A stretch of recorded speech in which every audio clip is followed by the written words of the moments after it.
आपल्या सोबत आहे विनोद अहिरकर. आपण काँग्रेस ओबीसी सेल प्रदेश उपाध्यक्ष पदावर आहात. आमच्या चॅनलमध्ये सर आपलं स्वागत आहे. धन्यवाद सर. आम्ही तुमच्याकडे जाणून घेऊ की जसं 72 बल्लारपूर मतदारसंघातून आपण संभावित उमेदवार आहात. कशा प्रकारची आपली मोर्चे बांधणी राहणार, काय मुद्दे राहणार, काय रणनीती राहणार त्याबद्दल सांगा. 72 बल्लारपूर विधानसभा मतदारसंघामध्ये काँग्रेस पार्टीचा उमेदवार आतापर्यंत या ठिकाणी निवडून आलेला येता बीजेपीचाच उमेदवार निवडून आलेला आहे. कारण काँग्रेस पार्टीने आतापर्यंत या ठिकाणी उमेदवार देताना अल्पसंख्याक उमेदवार दिला गेलेला होता आणि अल्पसंख्याक उमेदवार या ठिकाणी चालत नाही. यापूर्वी देवराव भांडेकर होते, ते काँग्रेसचे उमेदवार होते, निवडून आले.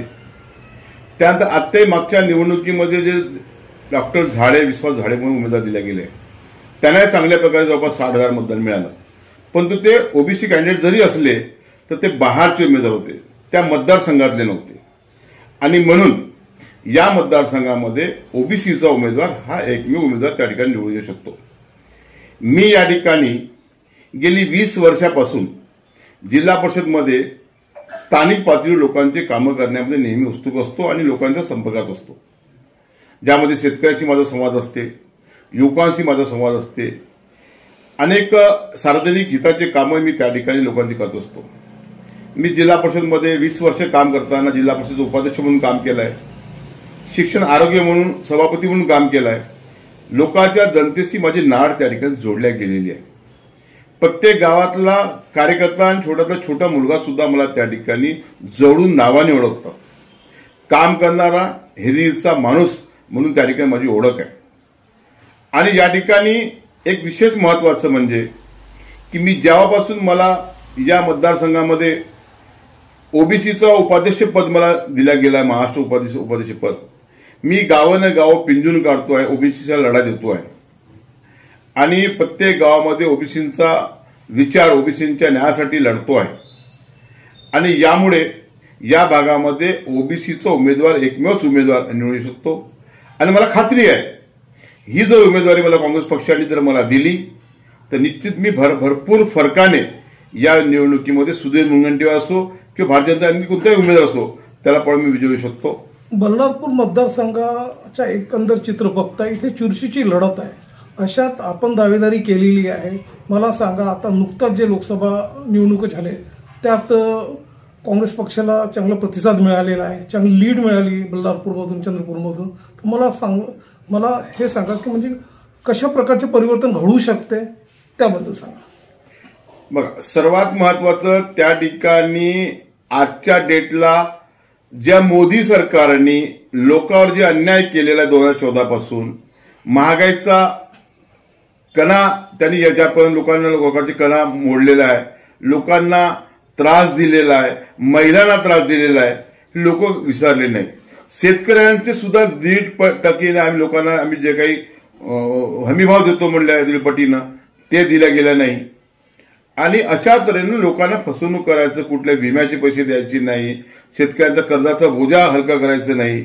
या साऱ्या कारणामुळे भारतीय जनता पार्टीला लोक त्रस्त झालेले आहे.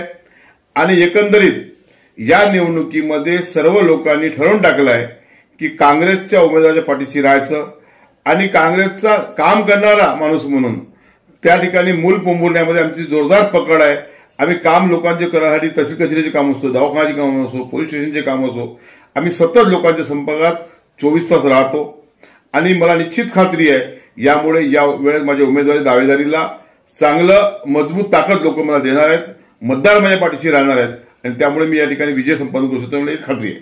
आमच्याकडे 30 वर्षापासून भारतीय जनता पार्टीचा आमदार त्या ठिकाणी काम करतो. त्यामधले 10 वर्ष त्यांचं स्वतःचं सरकार त्यांचं त्या ठिकाणी महायुतीचं होतं. पण त्यांनी कधीही कोणत्या उद्योग आणण्याकरता कधी तीळ मात्र मदतीचा हात दिलेला नाही. मूलमध्ये एवढी मोठी एमआयडीसी आहे, पोंभुर्ण्यात एमआयडीसी आहे, कोणताही एखादा प्रकल्प आणून लोकांना रोजगार उपलब्ध करून द्यावा याविषयी त्यांनी कधी निर्णय घेतलेला नाही. आणि त्यामुळे आम्ही जर या ठिकाणी विजय संपादन केलं तर निश्चितच पहिल्यांदा या दोन्ही MIDC मध्ये जेवढे रोजगार आणतात तेवढे आणून लोकांना रोजगार द्यायचं, युवकांना संधी द्यायची आणि परत युवकांना या पद्धतीने आणखी काय पुन्हा नवीन काही योजना नाविन्यपूर्ण योजना आणता येते का त्याचे सुद्धा आम्ही प्रयत्न त्या ठिकाणी करणार आहोत.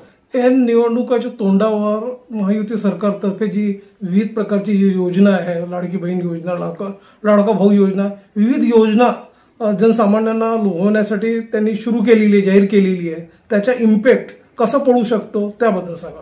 बघा, सर्वात महत्वाचं हा फुकणाऱ्या सरकार आहे हे सगळ्यांना माहित आहे. त्याच्यामुळे या महायुतीच्या फुकणाऱ्या सरकारवर कोणीच विश्वास ठेवत नाही.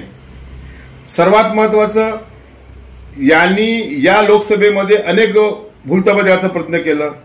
रामाच्या नावाने, अयोध्येच्या नावाने लोकांना मत मागून बघितले, त्यांना प्रतिसाद मिळाले नाही आणि यामुळे याही निवडणुकीत आता त्यांना पराभव डोळ्यासमोर दिसत आहे. म्हणून नाविन्यपूर्ण ज्या काही योजना लोकांसमोर सांगून लोकांना चुत्या बनवायचं किंवा खोटं बनवायचं प्रयत्न, फसवण्याचा प्रयत्न या ठिकाणी होणार आहे हे दिसत आहे. परंतु लोक मात्र त्या योजनेला माहीत आहे की योजना शासन आणत आहे, पण शासनाकडे निधी आहे का, पैसे आहे का, शासन तेवढे अलॉटमेंट तयार केलं आहे का हे लोकांना माहिती आहे. पैसेच नाही, कर्जबाजारी सरकार आहे. तर हे आम्हाला केवळ 2-4 महिने निवडणुकीपुरतं आम्हाला मदत करण्यासाठी सोंगाडे म्हणून आलेले आहेत. त्यामुळे लोकांचा विश्वास नाही. पण लोक आता योजना आहे म्हणून फॉर्म भरतायत, पण लोकांना परत पूर्ण खात्री आहे या सरकारवर विश्वास नाही. केवळ आणि केवळ सरकारचा विश्वास काँग्रेसवरच आहे आणि त्यामुळे यांना कुठल्याही स्थारा या निवडणुकीत मिळणार नाही. मला सांगा, मतदार शिबिरच्या मार्फत आपले कशा प्रकारचे कार्य सुरू आहे आणि पक्ष बांधणी आणि संघटनाला मजबूत करण्यासाठी काय धोरणे आहे त्याबद्दल सांगा. आम्ही आमचे गावागावात बूथनिहाय आमचे एजंट तयार केलेले आहेत. बूथनिहाय आमचे संपूर्ण कार्यकर्त्यांना तयार केलेले आहेत. आम्ही 8-10 गावचे मिळून झोन प्रमुख तयार केलेले आहेत आणि त्यांच्या मार्फतीने आम्ही सगळं लोकांपर्यंत आम्ही पोहोचण्याचं काम करतोय आणि सांगतोय की ज्यांना ज्यांना आपल्या नावात बदल आहे, नाव चेंज करायचे, आपण कार्यकर्त्यांनी पुढाकार घेऊन त्यांना आपण ते फॉर्म भरून द्यायचं, बीओलेकडे आपण जायचं, बीओलेपर्यंत पोहोचवायचं आणि जेवढे नवीन मतदार आहेत त्यांना सुद्धा आपण जे काही मदत करायचं. अशा पद्धतीने काँग्रेस कार्यकर्त्यांचं काम आम्ही प्रत्येक गावागावात सुरू केलेलं आहोत आणि आम्हाला खात्री आहे 357 बूथमध्ये सुद्धा चांगलं काम आमचं यामध्ये सुरू आहे आणि याचा इम्पॅक्ट आम्हाला येणाऱ्या निवडणुकीमध्ये काँग्रेस पक्षाच्या बाजूने पाहायला मिळेल. किती गावात आपला जनसंपर्क झालेला आहे, काय मोडबांधणी आहे त्या भागात त्याबद्दल सांगा. मी 102 बूथ जवळपास आमच्या मूलमध्ये आहेत. त्या संपूर्ण गावाला मी फिरलो आहे. गावातल्या प्रत्येक कार्यकर्त्यांना ओळखतोय, कार्यकर्ता मला ओळखतायत आणि जनतेचे काम करून देणारा माणूस म्हणून मला चांगल्या तरी लोकांना माहित आहे. आम्ही कुठले नेता म्हणून वावरत नाही, कार्यकर्ता म्हणून आहोत आणि कार्यकर्ता म्हणून लोकांपर्यंत वावरतो. जनसामान्याचा कार्यकर्ता म्हणून लोकांना माहित आहे. पोमुरा तालुक्यामध्ये आम्ही जवळपास 57 बूथ आहेत. त्या प्रत्येक बूथवर आम्ही फिरतोय आणि त्या ठिकाणी लोकांशी आमची नाळ जुळल्या गेलेली आहे. प्रत्येक लोक प्रत्येक कामासाठी आमच्यापर्यंत येतात, तसे कसे आमच्या कामापर्यंत पोहोचतो आणि ग्रामीण भागात चिचपल्ली, ऊर्जानगर, दुर्गापूर या भागात लोकांचा आमचा जनसंपर्क चालू आहे. नुकताच बल्लारशामधल्या ग्रामीण भागातल्या गावांना भेटी दिल्या आहेत आणि प्रत्येक ठिकाणी भेटी देऊन बैठका घेऊन कार्यकर्त्यांना मार्गदर्शन करणे, कार्यकर्त्यांचे प्रश्न सोडवणे आणि त्यांच्या मार्फतीने जनतेचे प्रश्न सोडवण्याचं काम आमचं सुरू आहे. मराठ्यांचं हक्क मराठ्यांना दिलं पाहिजे, त्यामध्ये आमचं काही दुमत नाही. परंतु ज्या ठिकाणी आतापर्यंत जे ओबीसी वर्ग ओबीसी मधून न्याय घेत आले, ओबीसीचा मंडळ आयोगापासून लोकांना न्याय मिळत ओबीसीमध्ये, अशा परिस्थितीमध्ये जर समजा तुम्ही ओबीसीच्या ठिकाणी ओबीसीच्या हक्कामध्ये तुम्ही जर मराठ्यांना घालून त्याच्यामध्ये वाद निर्माण करसाल तर या महायुतीचं सरकारचं चुकीचं धोरण होणार आहे आणि त्यामुळे केवळ आणि केवळ भांडणं दोन जातीमध्ये, 2 धर्मामध्ये तेढ निर्माण करून समाजामध्ये भांडण निर्माण करायचं काम हा सरकार करतोय. सामंजस्याने हा निर्णय निघाला पाहिजे, त्या मताशी मी आहे. या ठिकाणचा भरकटलेला बेरोजगार, या ठिकाणी लोकांना सरकार या महायुतीपासून काही मिळत नाही हे कळलंय.